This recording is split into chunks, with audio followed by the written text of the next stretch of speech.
Hi అండి. Welcome to our channel Shivareddy Pagadala. ఇప్పుడు గత 2, 3 రోజులుగా ఒక వ్యవహారం అయితే విపరీతంగా నడుస్తుంది. అదే విష్ణుప్రియ వ్యవహారం. ఆ అమ్మాయి ఏదో సబ్స్క్రిప్షన్ తీసుకొని పెట్టుకొని హాట్ కంటెంట్ చేస్తుంది, బోల్డ్ కంటెంట్ చేస్తుంది, యువతను తప్పుదారి పట్టిస్తుంది అని యాగ్ చేస్తున్నారు. మెయిన్ స్ట్రీమ్ మీడియా చేస్తున్నారు, కొన్ని సంఘాలు చేస్తున్నాయి. చివరికి అమ్మాయి మీద క్రిమినల్ కేసు పెట్టారు. అంతా బాగానే ఉంది. నేను అమ్మాయి చేస్తుంది రైట్ అని ఇక్కడ అమ్మాయి నేను సమర్థించట్లేదు. అమ్మాయి ఇంతకుముందు కూడా అవి బెట్టింగ్ యాప్స్ అవి ఇవి పెట్టి చేసి తప్పు చేసింది. ఇది కూడా అది కరెక్ట్ అయిన మార్గం కాదు. డబ్బులు సంపాదించుకోవాలంటే చాలా గౌరవప్రదమైన మార్గాలు చాలా ఉన్నాయి. కష్టపడి సంపాదించుకోవచ్చు. But okay. ఇప్పుడు నేనేమంటున్నానంటే సరే ఆ అమ్మాయి పైన అమ్మాయి ఏదో చేసుకుంటుంది. సబ్స్క్రిప్షన్ పెట్టింది. కానీ ఎవరు ఫోర్స్ చేయట్లేదు కదా సబ్స్క్రిప్షన్ తీసుకోండి అని.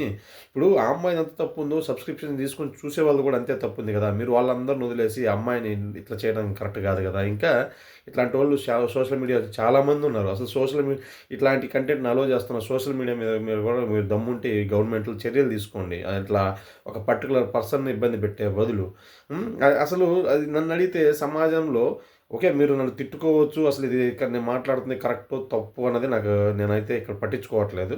ఏందంటే సరే ఒక అమ్మాయి ఏదో ఒకటి తప్పు చేస్తున్నా, మంచి చేస్తున్నా అందరూ పడి ఒక అమ్మాయి మీద అట్లా పడిపోకూడదు. కేసులని మెయిన్ స్ట్రీమ్ మీడియాలో ఏంది బులెటిన్‌లని దిగజారిపోయి మరీ టీఆర్‌పీల కోసం అంత అవసరం ఏముందండి? అదేం పెద్ద జాతీయ సమస్య, అంతర్జాతీయ సమస్య. మీకు ఎంత సమస్య అనిపిస్తే పోయి అమెరికా, ఇరాన్ మధ్యలో చర్చలు జరిపి యుద్ధాన్ని ఆపండి. దానివల్ల ప్రపంచంలో ఉండే అందరూ ఇన్ఫ్లేషన్ పెరిగి ఇబ్బంది పడిపోతున్నారు. అట్లాంటివి ఆపండి. లేకపోతే అట్లాంటి వాటి మీద బులెటిన్‌లు చేయండి. ఇంకా ఇప్పుడు మన రాష్ట్రంలో నడుస్తుంది కదా అమరావతి రాజధాని, మావిగాని రాజధాని అని. అది ఎవరికి ఏది ఎంతకు మేలో ఏది దేనివల్ల ప్రజలకు ఉపయోగపడుతుందో అట్లాంటి వాటి మీద బులెటిన్లు చేసి జనాలకు చెప్పండి. ఇంకా పెద్ద పెద్ద వాళ్ళందరూ డ్రగ్స్ వ్యవహారాలు, డ్రగ్స్ పార్టీలు, డ్రగ్స్ దందాలు నడుపుతున్నారు చూసారా. మీకు దమ్ము ధైర్యం ఉంటే అట్లాంటి వాళ్ళని బయటపెట్టి అట్లాంటి వాళ్ళని పట్టించి లేకపోతే అట్లాంటి వాళ్ళని సిగ్గుపడేలా చేసి సమాజానికి మేలు చేయండి. ఇంకా ఇట్లాంటి పార్టీలలో పెద్ద పెద్ద సెలబ్రిటీలు కూడా ఇన్వాల్వ్ అవుతున్నారు. పెద్ద పెద్ద రాజకీయ నాయకులు ఇన్వాల్వ్ అవుతున్నారు. ఇంకా మీరు అంటారు కదా ఇప్పుడు జగన్మోహన్ రెడ్డి గారే అంటున్నారు అమరావతిలో ఏదో జరిగిపోతుంది అవినీతి అని. దాని మీద బులెటిన్లు చేయండి. దాని మీద నిజం ఉంటే నిజం చెప్పండి, అబద్ధం ఉంటే అది అబద్ధం అని చెప్పండి. లేకపోతే కూటమి ప్రభుత్వం అంటుంది కదా జగన్మోహన్ రెడ్డి లిక్కర్ కేసు చేసి కొన్ని వందల కోట్లు, వేల కోట్లు దోచుకున్నాడని. దాని మీద బులెటిన్లు వేయండి. నిజాలు ఏవి ఉంటే జనాలకు చెప్పండి. ఇట్లాంటివి చేయండి. జనాలకు అంతో ఎంతో మేలు జరుగుతుంది. యువత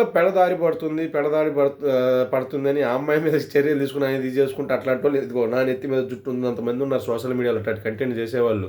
ఆ అమ్మాయిని ఒకదాని మీద కేసులు పెట్టి చేయటం వల్ల మెంటల్గా అమ్మాయి నలిగిపోయి అమ్మాయి ఇబ్బంది పడిపోవడం తప్ప పెద్ద సమాజానికి అయితే ఒరిగేది ఏం లేదు. ఎందుకంటే అట్లాంటి వాళ్ళు చెప్పాక ఎంతమంది ఉన్నారు. అంతకంటే జుగుప్సాకరమైన కంటెంట్ చేసే వాళ్ళే ఉన్నారు ఎంతమంది. దయచేసి ఒక పర్టికులర్ పర్సన్ని టార్గెట్ చేసి ఇబ్బంది పెట్టొద్దు. అది అది తప్పుడే మార్గమే. నేను కాదన్ను. తప్పుడు మార్గం అయితే అట్లాంటి వాళ్ళందరూ నేరండి. ఏది తీసుకొని కౌన్సిలింగ్ ఇవ్వండి. ఇది తప్పమ్మా అని చెప్పండి. వాళ్ళతో పాటు ఆ సబ్స్క్రిప్షన్ తీసుకున్న ఎదవలను కూడా 4 లెంపకాయలు కొట్టండి. వీళ్ళేం తప్పు చేసేది. చూసి వాళ్ళు సబ్స్క్రిప్షన్ తీసుకొని ఎంకరేజ్ చేయబట్టి కదా వీళ్ళందరూ ఇట్లా చేస్తుంది. అసలు ఎవడు సబ్స్క్రిప్షన్ చేసుకోకపోతే వాళ్ళు ఎందుకు తీసుకుంటారు అట్లా? వాళ్ళు ఎందుకు చేస్తారు అట్లా? సో ఆవిడ తప్పు ఉంది, వీళ్ళది తప్పు ఉంది. అంతేగాని ఎంతసేపటికి ఆడవాళ్ళు కదని కేవలం వాళ్ళని నిందించడం తప్పు. దయచేసి ఇప్పటికైనా కానీ నేను చిన్నప్పటి నుంచి చూస్తున్న వార్తల్ని వ్యభిచార గృహాలు పోయిన వాళ్ళు ఉంటారు పాపం. మగవాళ్ళ పేర్లు ఆడ బయటికి రావు.